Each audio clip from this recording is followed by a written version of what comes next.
எல்லா புகழும் அகிலங்கள் அனைத்தையும் படைத்த அல்லாஹ் ஒருவனுக்கு மட்டுமே உரித்தானது. அஸ்ஸலாமு அலைக்கும். அன்பான மக்களை, இன்னைக்கு நான் பேச எடுத்துக்கொண்ட செய்தி என்னண்டா, ஆடம்பரமாக வாழ நினைக்கிற ஒரு சில பெண்களுக்காக ஒரு சில செய்திகளை சொல்லணும்னு நினைக்கிறேன். ஏண்டா இந்த மாதிரியான விஷயங்களை பெண்கள் அவசியமாக தெரிஞ்சுக்கிறணும், அவங்களும் நல்லதொரு பெண்மணிகளாக இருக்கணும்னு நான் ஆசைப்பட்றேன். இன்றைய தலைப்பை பார்த்தோம்னா, ஒரு நாளைக்கு 500 ரூபாய் சம்பளம், வாடகை வீடு, 3 பேர் சாப்பிடணும். இதுதான் இன்றைக்கி நான் பேச எடுத்துக்கொண்ட ஒரு விஷயம். ஆமாம் மக்களே, இப்போ நான் ஏன் இந்த மாதிரி செய்தியை பதிவு பண்ணுறேன்டா, இப்போ இருக்கிற இந்த காலகட்டத்தில் பார்த்தோம்னா நம்முடைய பெண்கள் ரொம்ப அதிகமான ஆடம்பர வாழ்க்கைக்கு அடிமையாகிட்டே போகிறாங்க. அதாவது பார்த்தோம்னா, ஆடம்பர வாழ்க்கைன்றாலும் அது ஒரு சாதாரணமான ஆடம்பர வாழ்க்கையெல்லாம் இல்லை, மிக ரொம்ப பெரிய அளவில் ஆடம்பரத்தை நோக்கி படையெடுக்கவே ஆரம்பிச்சிட்டாங்க.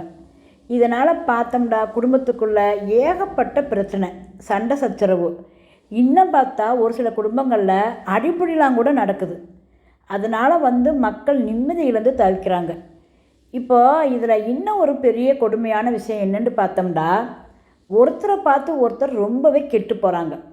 இப்போ நல்ல விஷயங்களில் ஒருத்தரை பார்த்து ஒருத்தர் முன்னேறினா அல்ஹம்துலில்லாஹ், அது சந்தோஷம்தான். ஆனால் உருப்படி இல்லாத, நமக்கு பொருந்தாத, தேவையில்லாத, அல்லாஹ் வெறுத்த ஒவ்வொரு விஷயங்களையும் இன்றைக்கி ரொம்ப ஈஸியாக நடைமுறைப்படுத்த ஆரம்பிச்சிட்டாங்க. நாங்களும் அவங்கள மாதிரி இருக்கணும், இவங்கள மாதிரி இருக்கணும், அப்படி இருக்கணும், இப்படி இருக்கணும் அப்படின்னு நினச்சி ஆடம்பரத்தில் மாட்டிக்கிறாங்க. அது எவ்வளோ பெரிய முட்டாள்தனம்! இப்போ பார்த்தோம்னா, அம்மாவுடைய ஆடம்பரத்தால் மகனும், மனைவியுடைய ஆடம்பரத்தால் கணவனும், சகோதரியுடைய ஆடம்பரத்தால் சகோதரனும், மகளுடைய ஆடம்பரத்தால் தகப்பனாரும், இப்படி எந்த ரூபமாக இருந்தாலும் மொத்தத்தில் பார்த்தோம்னா பெண்களோட ஆடம்பரத்தால் இன்றைக்கி அதிகமாக ஆண்கள் நிம்மதியிலிருந்து தவிக்கிறாங்க. உண்மையிலேயே ஆண்களை நினச்சா ரொம்ப கஷ்டமாக தான் இருக்குது. அல்லாஹ் தான் அவங்களுக்கு அதிகமான மன வலிமையை கொடுக்கணும். இப்போ இந்த மாதிரியான பிரச்சனைகளை நாம் ஒவ்வொரு நாளுமே கண்கூட பார்த்துக்கிட்டு தான் இருக்கிறோம். இப்படியே இந்த மாதிரியான விஷயங்களை நாம் கண்டும் காணாமல் விட்டுட்டோம்னா இனிமேல் வர்ற காலங்களில் இந்த மாதிரியான விஷயங்கள்லாம் இன்னும் ரொம்ப மோசமாக போய் கரையா மாதிரி நம்மளோட சமுதாயத்தை உள்ளுக்குள்ளேயே அழைச்சிருமோன்னு நினைக்கிறப்பவே ரொம்பவே பயமாக இருக்குது. அல்லாஹ் தான் நம்ம மக்களை காப்பாற்றணும்.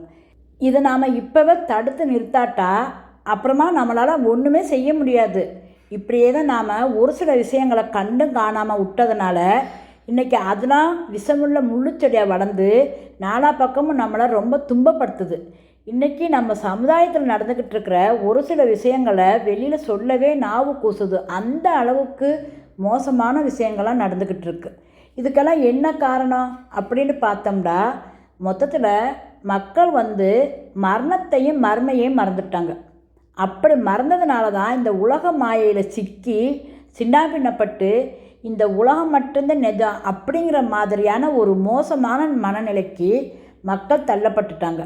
இதையெல்லாம் பார்த்த உடனே நமக்கு நெஞ்சமே வெடிச்சிரும் போல் இருக்குது. என்ன செய்கிறது, இந்த மாதிரி கொடுமையெல்லாம் இப்போ நடந்துக்கிட்டு இருக்குது. அதனால் நாம் இதுக்கு இப்போவே ஒரு முற்றுப்புள்ளி வைக்கணும். அதுக்காகத்தான் நான் உங்களின் ஒரு சகோதரியோட ஒரு சில விஷயங்களை இங்கே பதிவு பண்ணுறேன். இப்போது ஒருத்தரை பார்த்து ஒருத்தர் ஆடம்பரமாக வாழணும்னு நாம் நினைக்கிறோம்ல, அதே மாதிரி ஏன் இவங்கள மாதிரி நாமளும் கொஞ்சம் எளிமையாக வாழ்ந்து தான் பார்ப்போமே அப்படின்னு நினச்சி ஆடம்பர பெண்கள் கொஞ்சமாவது மாறுவாங்க அப்படின்னு நினச்சி தான் இந்த செய்தியை நான் பதிவு பண்ணுறேன். இதில் இன்னொரு விஷயம் என்னென்னா, நாம் நம்ம சகோதரிங்க கிட்ட, பிள்ளைங்க கிட்ட இந்த மாதிரிலாம் இருக்காதீங்க. முன்னாடி காலத்தை பாருங்கள், சஹாபி பெண்களை பாருங்கள், அவங்களெல்லாம் ஒரு முன்மாதிரியாக எடுத்துக்கிறோங்க அப்படின்ட்டு சொன்னோம்னா நம்ம மக்கள் என்ன சொல்கிறாங்க தெரியுமா? இன்னும் பழைய பஞ்சாங்கத்திலே இருங்க, இன்னும் எத்தனை காலத்துக்கு இந்த பழைய பஞ்சாங்கத்தை பாட போகிறீங்க அப்படின்ட்டு எந்த ஒரு மன உறுத்தலும் இல்லாமல், அல்லாஹ் மேலே எந்த ஒரு பயமும் இல்லாமல், நம்முடைய வார்த்தை வாயில் இருந்து முடியும் முன்னால் அவங்க பட்டுன்னு பதில் சொல்கிறாங்க. அஸ்தாஃபிருல்லாஹ், அல்லாஹ் தான் இவங்களை காப்பாற்றணும். சரி வாங்க இப்போ விஷயத்துக்கு போவோம். இப்போ இன்றைக்கி இந்த காலத்தில், அதாவது இந்த 2025 ஒரு சகோதரி இப்படி வாழ்ந்துக்கிட்டே இருக்காங்க. அவங்களுக்கு திருமணமாகி 35 வருஷம் ஆகுது. ஆனால் இதுவரைக்கும் சொந்த வீடு கிடையாது. அவங்க பேர்லையோ அவங்க கணவர் பேர்லையோ எந்த ஒரு சொத்தோ நிலம்புலமோ எதுவுமே கிடையாது. அவங்க உடம்புலையோ வீட்லேயோ ஒரு கிராம் தங்கம் கூட கிடையாது. இன்னும் பார்த்தா ஆடம்பரமான துணிமணிகள் கூட கிடையாது, வாடகை வீட்டில் தான் இருக்காங்க. ஆனால் அதுக்காக ஒரு நாள் கூட அவங்க வருத்தப்பட்டதும் கிடையாது. ஏண்டா இது அல்லாஹுடைய விருப்பம், அதை நாம் ஏற்றுக்கிறோம் அப்படின்னு சொல்லி வாழ்ந்துக்கிட்டு இருக்காங்க. அவங்க மனசுக்குள்ளே ஓடுற விஷயம் ஒன்றே ஒன்று தான். அவங்க மனசுக்குள்ளே ஓடுற விஷயம் ஒன்றே ஒன்று தான். நாம் மறுமைக்காக படைக்கப்பட்டோம். இந்த வாடகை கொடுக்குறக்காவது அல்லாஹ் நமக்கு உதவி செய்கிறானே அப்படின்னு சொல்லி அல்லாஹ்வுக்கு நன்றி செலுத்துகிறாங்க. இப்போ பார்த்தா அவங்களோட கணவரும் கல்யாணம் ஆன நாள்லேருந்து உழைச்சிக்கிட்டு தான் இருக்காங்க. எந்த ஒரு கெட்ட பழக்கமும் கிடையாது. அல்லாஹ் அவ்வளோதான் கொடுக்குறான். இப்போ திருமணமான காலத்தில் 50 ரூபாய்ண்டா இப்போ அது 500 ரூபாயாக மாறியிருக்கு. அதுவும் ஒரு நாளைக்கு வேலைக்கு போகாட்டா, தொடர்ந்து வேலைக்கு போகாட்டா அவ்வளவுதான், அந்த காசும் போயிடும். அல்லாஹ் அவங்களுக்கு வருஷம் முழுக்க உடல் நலத்தை கொடுக்கணும். இப்போ இந்த ரூபாயை வச்சு தான் 3 பேர் சாப்பிடணும், வாடகை கொடுக்கணும், மற்ற லேவாதவி நல்லது கெட்டது நோய் நொடி எல்லாமே பார்க்கணும். இன்னும் பார்த்தா அவங்கள பார்க்குறவங்கெல்லாம் அப்படி ஒரு ஆச்சரியப்படுவாங்க. அம்மாடி எப்படி உங்களால் இப்படிலாம் வாழ முடியுது அப்படின்னு சொல்லி அவ்வளோ ஆச்சரியமாக கேட்பாங்க. அதுக்கு அவங்க சொல்லுவாங்க, இது அல்லாஹ்வுடைய விருப்பம், அல்லாஹ் இன்னைக்கு இப்படி வச்சுருக்கான், இன்ஷா அல்லாஹ் நாளைக்கு கூட எங்களுக்குரிய தேவையான செல்வத்தை அல்லாஹ் தரக்கூடும் அப்படின்னு ரொம்ப பொறுமையாக பதில் சொல்லுவாங்க. இன்னும் அவங்களோட மனசு பூரா மறுமையை பற்றின பயந்தே. அதனால் இந்த உலகத்தை பற்றி அவங்க நினைக்கல. அல்லாஹ் கொடுத்த இந்த செல்வத்தை வச்சு மனநிறைவோடு வாழ்கிறாங்க. அவங்களுக்கு வேறு எந்த ஒரு வருமானமோ எதுவுமே கிடையாது.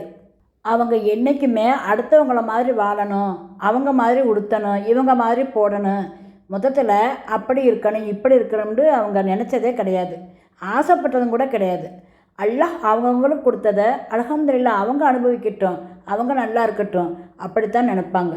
அவங்களுக்குள்ளே இருக்கிற ஒரே ஒரு ஹாஜத், அதாவது நியத்து என்னென்னா, யாருக்கிட்டேயும் கடன் வாங்கக்கூடாது, நாம் கடனாளியாக மௌத்தா போயிடக்கூடாது அப்படின்ட்டு கடன் வாங்க ரொம்ப ரொம்ப யோசிப்பாங்க, பயப்படுவாங்க.